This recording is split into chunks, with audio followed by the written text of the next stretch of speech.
మనం సాధారణంగా గుడికి వెళ్తే దేవుడికి దండం పెట్టుకుంటాం, స్తోత్రాలు చదువుతాం, ప్రశాంతతను కోరుకుంటాం. కానీ మీరిప్పుడు చూడబోయే ఆలయంలో మాత్రం పరిస్థితి దానికి పూర్తి భిన్నంగా ఉంటుంది.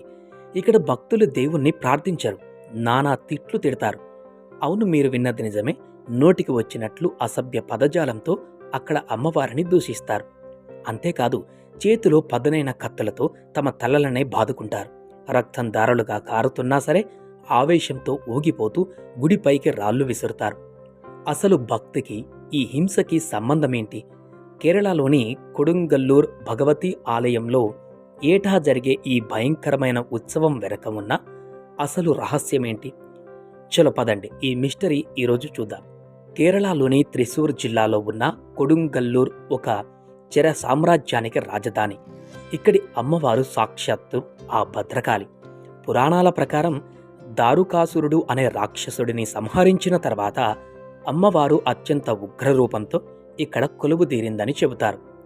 ఈ ఆలయానికి సంబంధించిన ముఖ్యమైనటువంటి విశేషాలు చూస్తే, ఈ ఆలయం కేరళలోని అత్యంత పురాతనమైన కావులలో ఒకటి. ఇక్కడి విగ్రహం పనసకర్రతో చేయబడింది. దీనికి 6 అడుగుల ఎత్తు ఉంటుంది. అమ్మవారి చేతుల్లో ఆయుధాలు ఉంటాయి. ఆమె రూపం చూస్తేనే భయం, భక్తి రెండూ కలుగుతాయి. ప్రతి ఏడాది మీన మాసంలో అంటే మార్చ్, ఏప్రిల్లో ఇక్కడ భరణి ఉత్సవం జరుగుతుంది. ఈ ఉత్సవం మొదలైందంటే చాలు ప్రశాంతంగా ఉండే కేరళ రాష్ట్రం ఒక్కసారిగా ఆ ప్రాంతంలో ఉలిక్కి పడుతుంది. కామత కొన్ని వేల మంది భక్తులు, ముఖ్యంగా ఒరాకిల్స్ అని పిలువబడేవారు, ఎర్రటి వస్త్రాలు ధరించి చేతిలో కత్తులతో ఆలయానికి వస్తారు.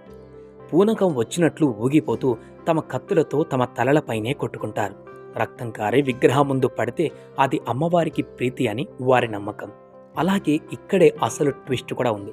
భక్తులు అమ్మవారిని ఉద్దేశించి అత్యంత అసభ్యకరమైనటువంటి పదాలతో ఇక్కడ పాటలు కూడా పాడతారు. వీటిని భరణి పాటు అంటారు. గుడి చుట్టూ పరిగెత్తుతూ చేతులు ఉన్న కర్రలతో గుడి పైకప్పులను కొడతారు. ఆలయం లోపలికి రాళ్లను విసురుతారు. పూజారులు కూడా వారిని ఆపరు, సరిగ్గా చేయమని ప్రోత్సహిస్తారు. వినడానికి ఇది వింతగా ఉన్నా దీని వెనక ఒక సామాజిక మరియు ఆధ్యాత్మిక కారణం ఉందని చరిత్రకారులు చెబుతారు. మొదటిది ఒత్తిడి విడుదల.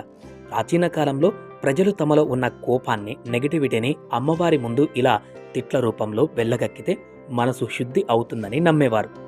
ఇక రక్తపాతం, శాంతి గురించి చూస్తే, దారుకాసురుడిని చంపిన ఉగ్రకారిని శాంతింపచేయడానికి ఆమెకు నచ్చిన రక్తాన్ని సమర్పించడం ఒక పద్ధతిగా ఉందని చెబుతున్నారు.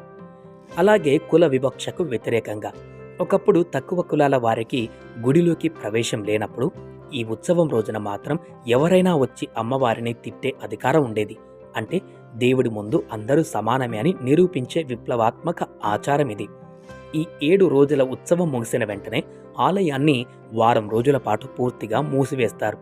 ఆ వారం రోజులలో ఆలయ ప్రాంగణాన్ని, గోడల మీద ఉన్న రక్తపు మరకలను శుద్ధి చేస్తారు. ఆ సమయంలో ఎవరినీ లోపలికి అనుమతించరు. నమ్మకాలు అనేవి ఒక్కోసారి వింతగా, మరికొన్నిసార్లు భయంకరంగా ఉండొచ్చు. కానీ కొడుంగల్లూరు భరణి ఉత్సవం మాత్రం భారతదేశంలో మరెక్కడా లేని ఒక విలక్షణమైన సంప్రదాయం. మరి ఈ వింత ఆచారం గురించి మీరేమనుకుంటున్నారు? భక్తిలో ఇలాంటి హింస ఉండొచ్చా? మీ అభిప్రాయాన్ని కామెంట్ చేయండి. ఈ వీడియో మీకు నచ్చినట్లయితే మీ ఫ్రెండ్స్కి షేర్ చేయండి.